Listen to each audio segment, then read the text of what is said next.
आपने नोटिस किया है जब आप प्रेग्नेंट हुई हैं उस समय के बाद से आप बहुत ज़्यादा आपको यूरिन पास करने जाना होता है। क्या ये नमक ज़्यादा खाने से होता है या फिर इसका कोई सिम्टम्स है बेबी बॉय या फिर बेबी गर्ल से कुछ रिलेटेड है या फिर कोई बीमारी है, या क्यों मैं इतना सारा वॉशरूम मुझे जाना पड़ता है हर 20 मिनट में 25 मिनट में मैं जा रही हूँ।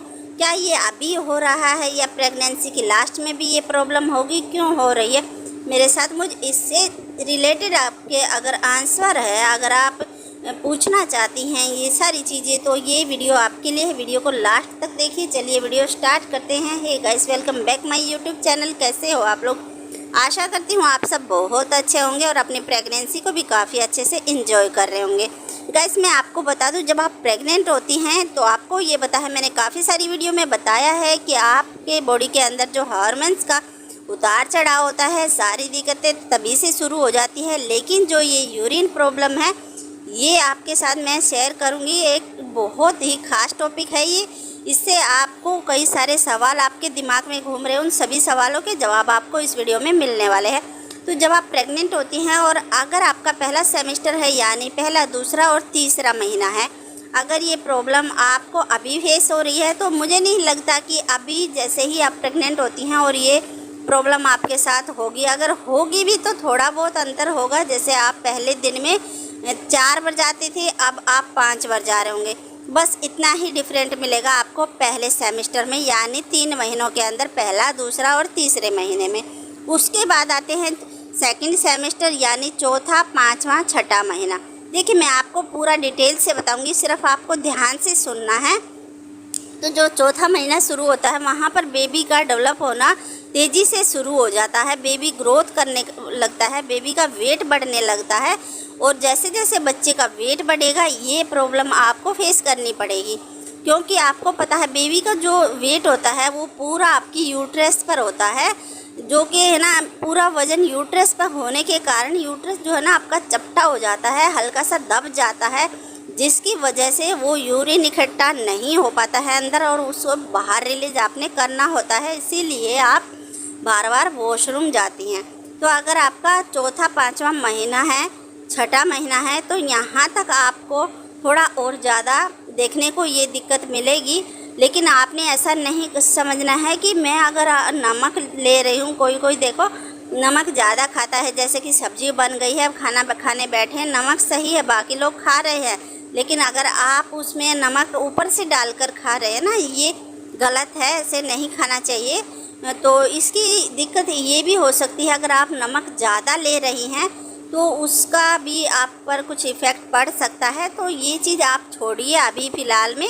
बाकी आप पहले से ही नमक को गरम सब्ज़ी में ही पकाएं, उसके बाद आप खाएं, तो ये आपके लिए बेटर होगा। तो यहाँ तक आपका क्लियर हो गया है। अब बात कर लेते हैं 7th मंथ, 8th मंथ और 9th मंथ। तो ये है तीसरा सेमेस्टर, जो कि बहुत ज़्यादा इम्पोर्टेंट है। देखिए, जब आप तीसरे सेमेस्टर में जाते हैं, यहाँ पर बच्चे की ग्रोथ लगभग बच्चा पूरी तरीके से बन चुका होता है और ग्रोथ बहुत ही तेज़ी से होना स्टार्ट हो जाती है। और बच्चे की पूरे जो उसका वेट होता है वो यूट्रस पर आ चुका होता है। और बच्चा कई बार क्या होता है, 8 मंथ से ही हेड डाउन पोजीशन ले लेता है। जो उसका सर होता है, बच्चे का सर ही सबसे भारी होता है।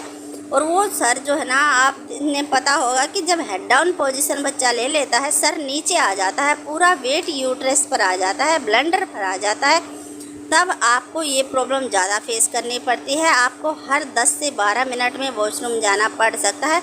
यहाँ पर आपने ध्यान रखना है, बिल्कुल भी आपने इसको अवॉइड नहीं करना है। ऐसा नहीं सोचना है कि थोड़ी देर बाद चली जाती हूँ, बार बार मुझे दिक्कत हो रही है, तो ऐसा नहीं करना है। इन्फेक्शन आपको हो सकता है और आपको बिल्कुल भी ये तरीका नहीं अपनाना है। जितनी बार भी आपको लगे कि मुझे वॉशरूम जाना है, मुझे वॉशरूम पास करने जाना है, तो आपको उसी समय जाना है। तो ये चीज़ आपने ध्यान रखनी है। पानी की कमी नहीं रखनी है। आप समझो कि मैं पानी ज़्यादा ले रही हूँ, जैसे आपको बताया जाता है कि 8 से 10 गिलास आपने पर डे लेना है। तो अगर आप ये समझती हैं कि डॉक्टर ने मुझे बोला है और जब से मैं पानी ज़्यादा ले रही हूँ ये प्रॉब्लम मेरे साथ हो रही है, तो ऐसा नहीं होता, ऐसा नहीं आपने करना है। पानी भरपूर मात्रा में लेना है आपने। क्योंकि आपको पता है बच्चा जो है ना वो पानी की थैली के अंदर ही होता है, और पानी ही कम हो जाएगा तो जाहिर सी बात है काफ़ी सारी प्रॉब्लम आपको फेस करनी पड़ेंगी और बच्चे को भी दिक्कत आ सकती है। तो यहाँ पर भी ये चीज़ आपने ध्यान रखनी है, बिल्कुल भी आपने पानी अवॉइड नहीं करना है। बस मैंने आपको नमक के बारे में बताया है, उस पर आपने ध्यान देना है। दूसरा है बेबी बॉय का सिम्टम्स है, बेबी गर्ल का सिम्टम्स है, ऐसा लोग बोलते हैं। तो देखिए, मैं जब प्रेग्नेंट थी, मैं बेबी बॉय की मदर भी हूँ और बेबी गर्ल की मदर भी हूँ, तो ऐसा कुछ भी नहीं होता, नमक का ऐसा कुछ नहीं है जिससे आपको ये प्रॉब्लम हो रही है कि अगर आपको बेबी बॉय है तो आप वॉशरूम जा रही हैं, बेबी गर्ल है तो आप नहीं जाएंगी, ऐसा नहीं है। ये हर महिला के साथ होता है, हर गर्भवती महिला के साथ होता है।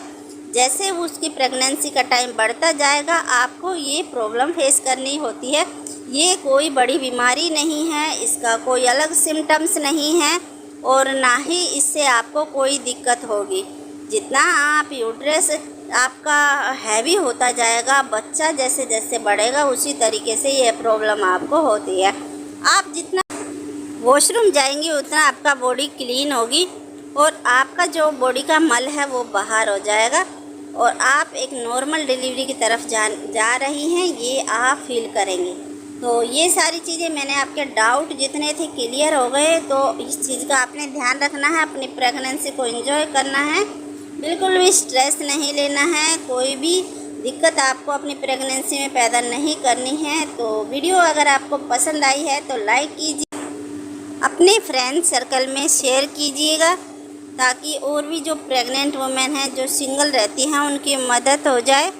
और चैनल को सब्सक्राइब कर लीजिए। ऐसी ही यूज़फुल वीडियो के साथ फिर से मिलेंगे, तब तक के लिए फ्रेंड्स जय Shri Ram and bye bye.